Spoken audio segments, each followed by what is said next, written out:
Welcome to JRMSweeps. I'm going to show you guys how to get into your Gallery Labs function here with a Note 20 Ultra 5G. So the first thing you want to do is tap on your gallery icon. Down on the bottom right, you'll see the three bars. You're going to tap on that, go under Settings, scroll to the bottom. You will find About Gallery.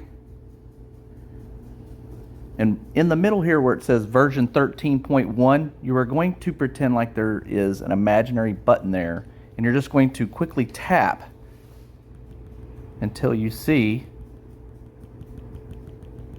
Gallery Labs is enabled. We'll go back, scroll to the bottom, you see Gallery Labs here.